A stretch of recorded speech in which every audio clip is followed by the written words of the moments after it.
Bien, llegamos al último y cuarto módulo que se llama Despertar el pensamiento crítico. Para estas alturas, pues ya debemos presentar algunas preguntas interesantes sobre la vida, el ser, qué hago aquí y por qué elegí estudiar en la universidad si me iban a pedir tanto. Pues bueno, en este caso hay que pensar, qué es un pensamiento, qué es un argumento, por qué hablo tanto de argumentos y por qué tengo que argumentar. Bueno, la diferencia entre un universitario y una persona que estudia un bachillerato técnico o la que estudia algunas otras carreras que no son universitarias tiene que ver con el perfil de científico. Se supone que cuando estudiamos la universidad tenemos un pensamiento científico. ¿Y qué es el pensamiento científico? ¿Qué es el pensamiento crítico? ¿Para qué me sirve? Etcétera, etcétera. Bueno, al final, nosotros debemos recordar un poco el proceso o el método científico. Método científico. El método científico, en su forma más sencilla, lo podemos ver aquí, es que nosotros observamos, ¿no? Imaginemos, estamos observando la universidad, ¿no? Vemos la Facultad de Humanidades, vemos sus alrededores, su pastito verde, en donde seguramente ustedes se van a acostar muchas veces para no entrar a clase. Observan a los docentes, observan los edificios, las construcciones, etcétera. Y se hacen varias preguntas después de haber observado. Por ejemplo, ¿qué harán los investigadores en sus cubículos ahí escondidos en la oscuridad? ¿O qué harán las ardillas que están por la universidad? ¿Por qué comen chetos flaming que les ofrecen los jóvenes universitarios como yo? Bueno, para eso ustedes pueden generar una hipótesis y decir, seguramente las ardillas no tienen otra opción que comer lo que les dan los humanos que están en la universidad. Y entonces ustedes pueden experimentar. ¿Acaso las ardillas podrán comer? Si se dan cuenta, volví a hacer otra pregunta y eso es válido en el método científico. ¿Acaso las ardillas podrán comer un sándwich? ¿Acaso las ardillas querrán comer un taco de birria o querrán comer, no sé, Gatorade, tomar Gatorade, o tomar soda o tomar Coca-Cola? ¿Qué comerán las ardillas? Y empiezan a experimentar. Una de las preguntas que ustedes podrían hacer es, ¿una ardilla toma Coca-Cola? Su hipótesis es que tal vez no le guste, la pruebe, no le guste y se vaya. Experimentan, dejan un vasito de Coca-Cola a ver si las ardillas se acercan, esperan por 5 horas aproximadamente, observan, lo graban, lo dejan ahí y se dan cuenta que efectivamente las ardillas no les gusta la Coca-Cola porque quizás tiene mucho azúcar, está muy ácida, etcétera. Burbujea y demás, ¿no? Y ya pueden escribir sus conclusiones, redactar que las ardillas posiblemente no toman Coca-Cola debido a su acidez, pero que pues hay que investigar más porque no se sabe si es por su acidez, y porque es alto en calorías, y porque tiene azúcar, etcétera, etcétera. Ese es un proceso científico. Y un universitario, se supone, siempre se debe hacer preguntas después de que observa, analiza, piensa, revisa artículos científicos y genera otras preguntas, revisa libros y se genera otras preguntas, escucha al docente, sus experiencias y se genera preguntas, hace hipótesis, plantea mundos ideales. Es como novio, la novia tóxica que empieza a generar preguntas y se genera escenarios hipotéticos de cómo 1499 veces pudo haberlas engañado o engañado sobre algún suceso porque no les contestó el celular o porque no contestó en el minuto siguiente el mensaje. Y se generan miles de hipótesis, miles de imágenes en su mente. Y entonces proceden a la experimentación, ¿no? Empiezan a hacer preguntas diferentes, empiezan a tratar de encontrar dónde está flaqueando la persona para poder investigarla, ¿no? Entonces el proceso científico es un proceso bastante básico, que en general todos lo hacemos de alguna manera, quizás no terminamos porque a veces no tenemos una buena base teórica y muchas veces no tenemos buena salud mental, que eso también puede hacer que el proceso científico pues ciegue el juicio y el pensamiento crítico. Entonces, ¿qué es el pensamiento crítico? Es el proceso de analizar y evaluar información y argumentos de forma lógica. Em, por ejemplo, si una persona no me contesta en los siguientes 5 minutos, de forma lógica y coherente puede estar haciendo cualquier otra cosa y no tiene por qué estar pegado al celular o pegada al celular, porque no es necesario para vivir. Solamente que lo hemos obviado porque pensamos que ya nacimos con eso.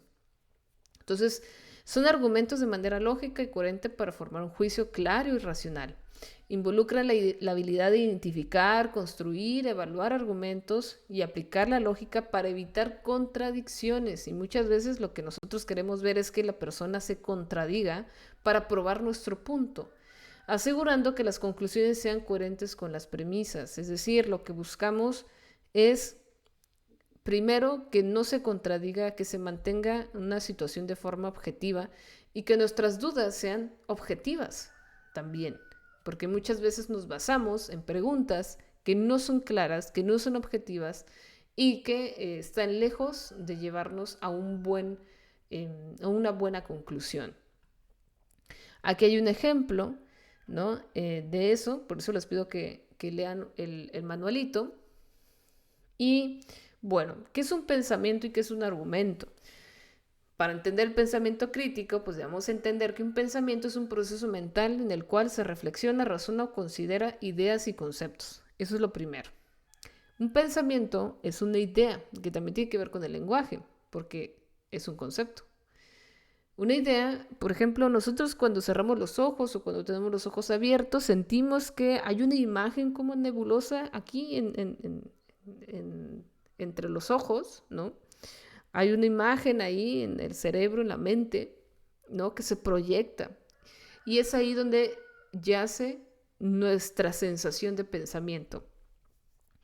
Y ese pensamiento puede ser una reflexión, puede ser un razonamiento, ideas o conceptos. Incluso si yo les digo la palabra manzana, ustedes van a pensar en una manzana.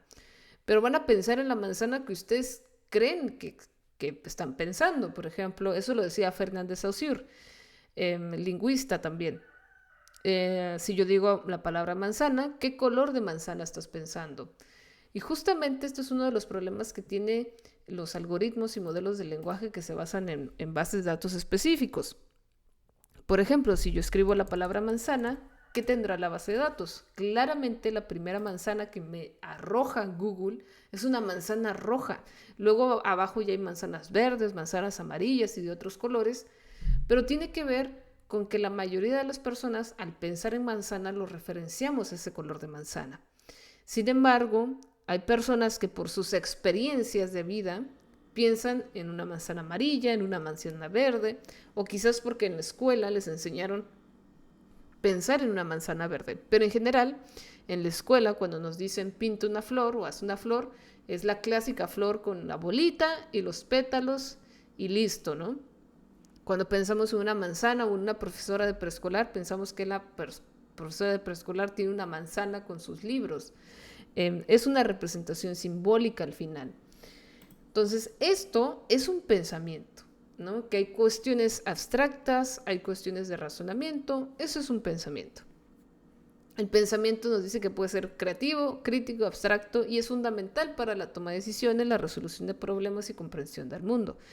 Nosotros existimos gracias a esa complejidad abstracta, que es el proceso de abducción que no tiene ChatGPT, por ejemplo. ChatGPT es bastante lógico, tiene la inducción y la deducción, deduce e induce. Es decir, va de lo particular a lo general o de lo general a lo particular, pero no es abductivo, es decir, no es abstracto, no es creativo, no genera nuevas ideas, solo las une y crea conclusiones, pero no genera nuevas ideas, no es creativo. Eso es una característica muy particular del ser humano. Entonces, pues eso es el pensamiento. El pensamiento es algo muy particular del ser humano que se alinea con el lenguaje para generar mejores ideas, mejores estructuras de pensamiento y más complejas. Y el argumento es una serie de afirmaciones que se presentan de formas lógicas para apoyar o refutar una idea principal. Se compone de premisas, que eso lo van a ver mucho en lógica, declaraciones o hechos que apoyan la idea y una conclusión. Hay una premisa y una conclusión. Ejemplo, El aprendizaje en línea es una herramienta educativa eficaz, esa es la tesis, es lo que creo que es, ¿no? Que el aprendizaje en línea es una herramienta educativa eficaz. El argumento sería que el aprendizaje en línea permite a los estudiantes acceder a una amplia gama de recursos y expertos de todo el mundo, lo que enriquece su experiencia educativa. Además, la flexibilidad de horarios facilita que personas con diferentes estilos de vida y responsabilidades puedan continuar su educación. Por ejemplo, un estudio reciente de la Universidad de Harvard demostró que los estudiantes en programas en línea mostraron una mejora significativa en su rendimiento en comparación con métodos de enseñanza tradicionales. Esto indica, que esa es la conclusión, que el aprendizaje en línea no solo es conveniente, sino también efectivo en términos de resultados educativos, ya que ya hubo una investigación al respecto, yo me baso en la investigación y mi argumento, que básicamente es mi argumento es que el aprendizaje en línea permite a los estudiantes acceder a una amplia gama de recursos y expertos, lo que enriquece su experiencia educativa. Ese sería mi argumento. Lo defiendo con mi referencia, ¿no? De que ya hubo un estudio, por eso mi argumento se sustenta y esto, por tanto, indica que la educación en línea es buena. Por eso es importante tener bien referenciadas las investigaciones científicas, porque solo así mi argumento tiene un sentido. Bien, entonces, el punto es que el pensamiento nos lleva a desarrollar buenos argumentos, pero no todas las formas de pensar nos ayudan a generar buenos argumentos. Por eso hay que tener técnicas para desarrollar el pensamiento crítico. ¿Hay formas de desarrollar el pensamiento crítico? Sí, a través de la observación, a través del análisis, a través de la síntesis y a través de diferentes métodos, como el método de los 6 sombreros, y el que más recomiendo yo es el método de las 6 preguntas, que es técnica de 6 interrogantes, el quién, qué, cuándo, dónde, por qué y cómo, o el típico de qué, quién, cuándo, dónde, para qué, cómo, por qué, que son 7. Bueno, el hacerse preguntas es lo que más nos ayuda para resolver un problema. Entonces, cada vez que nos enfrentemos a un problema, podemos hacer preguntas como: si alguien se cae o hay una caída de ventas en una tienda, como aquí lo menciona, pues quién está afectado, qué cambió, cuándo comenzó la caída, dónde se observan más los efectos, por qué podría estar bajando las ventas. Y bueno, esta es la forma más sencilla de acercarse a mejorar nuestros procesos de pensamiento, y el punto es hacer buenas preguntas. Pero ya teniendo el método o la técnica de las 6 interrogantes, podemos partir para hacer 6 preguntas diferentes sobre un mismo tema. Esa es la forma más sencilla. Entonces, el pensamiento se desarrolla, la creatividad se desarrolla. Todo eso se desarrolla ¿cómo? Conociendo, teniendo experiencias, viajando, leyendo mucho, porque leer es una forma de viajar. El pensamiento, digamos, nuestras emociones, al final, que es el pensamiento, regresamos al cerebro, al final tiene que ver con que no distingue entre realidades y ficciones. Entonces, al final, el pensamiento lo que necesita es tener experiencias, independientemente si las adquiere a través de libros o a través de la experiencia corporal de ir a un lugar, de investigar en un lugar específico, de platicar con la gente, de entrevistarla, de cuestionarla. La forma más enriquecedora de aprender es eso, yendo al mundo y viendo los problemas que existen y tratar de solucionarlos. Justamente por ahí, hace algunas semanas, estaba el tema del resuelve, ¿no? Si un hombre o una mujer resuelven, y tiene que ver con eso, cómo nosotros nos enfrentamos a la vida y resolvemos los problemas. Sin embargo, ante estas situaciones que se vuelven muy complejas, también está el tema de la inteligencia emocional. Nosotros debemos autorregularnos, reconocer nuestras emociones, así como la de los demás, entender a las demás personas, tener empatía, que tiene que ver con los valores. La empatía es un valor, ¿no? La honestidad, el respeto, la tolerancia. Entender que las demás personas pueden pensar de forma distinta, pero si no me hace un efecto directo de forma física o emocional, pues no es necesario causar más problemas. Incluso si me causa alguna molestia emocional y yo puedo alejarme de esa persona, pues es preferible, a pesar de que sea mi familiar o haya sido mi mejor amigo o amiga durante más de 15 años, 20 años. A veces es mejor tomar tiempos, distancias, pensar en ti, entre otras cosas. También les recomiendo leer mucha filosofía, que vean diferentes formas de vida filosóficas, de dirigirse en la vida. Y si no les gusta, les recomiendo pues ir a terapia. La terapia es muy buena para conocerse a sí mismo y entender cómo queremos llevar nuestra vida. La terapia no solo sirve para pensar que estamos enfermos o algo por el estilo, sino para reconocer qué es lo que queremos de la vida, qué es lo que esperamos, hacia dónde queremos ir y entendernos quiénes somos. Por eso la filosofía también es una buena forma de entender quiénes somos. Y bueno, el concepto de inteligencia emocional fue muy popular en los 90s, sobre todo, y a principios de los 2000s, con Goleman, Daniel Goleman, que fue quien desarrolló un poco más el término de inteligencia emocional, pero que ya se había hablado de emociones y ya se conocía mucho de las emociones, sobre todo por el tema de Darwin, entre otras cosas, ¿no? En este caso, la inteligencia emocional se trata de mejorar nuestra autoconciencia, la empatía y habilidades de comunicación. Les dejo un videito sobre agilidad emocional de... se me olvidó el nombre, pero por aquí está. De Susan David, es muy bueno su libro de agilidad emocional, que abarca lo que Goleman no pudo abarcar en su libro de inteligencia emocional. Y habla de algo que es la agilidad de manejar nuestras emociones, la conciencia, la aceptación y la adaptabilidad.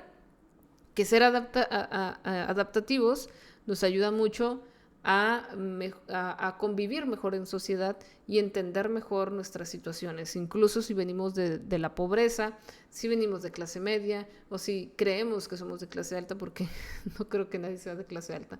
Y eso será otra plática si lo quieren ahondar. Pero es bien importante entender y comprender que hay que tener mucho cuidado con lo que les decimos a los demás, hay que tener mucho cuidado con lo que creemos de los demás. Muchas veces lo que nos cae mal es lo que somos, ¿no? Muchas otras veces estamos en grupos o en equipos y no queremos hacer grupo o equipo porque no trabaja, pero nunca le informamos a la persona que no trabaja o que sentimos que no está contribuyendo al equipo y solamente lo ignoramos y no le hacemos reflexionar al respecto. Y bueno, cada vez ahí se pueden ir complicando más las situaciones o no, o la persona puede retomar mejor el trabajar en equipo, pero es importante comunicar cuando nosotros no nos sentimos a gusto y cuando podemos llegar a acuerdos. Una de las frases más importantes o palabras más importantes que debemos entender en la vida universitaria es cómo llegar a acuerdos cuando tenemos este tipo de situaciones de convivir con personas que quizás no somos tan afines. No es que nos caigan mal, simplemente venimos de características distintas o a veces muy similares que nos hacen no trabajar de una forma armoniosa o fluida. Entonces, lo más importante es llegar a acuerdo con las personas sobre cómo vamos a trabajar, cómo se va a entregar el proyecto, porque a fin de cuentas la vida social, la vida afuera, es mucho más compleja que la vida universitaria. Entonces, pues la invitación es a que vean el video de Susan David, es muy bueno. La invitación es que sigan preguntando cosas y que si tienen alguna duda me pregunten y podamos pues convivir, platicar un poco sobre estos tipos de temas si así lo quieren. Pues nada, espero que hagan las actividades del curso, ahí están todas, una a una, son solo 4 actividades y pues si tienen dudas, ahí están las etiquetas de comentarios, ahí lo podemos resolver sin ningún problema. Bueno, nos vemos.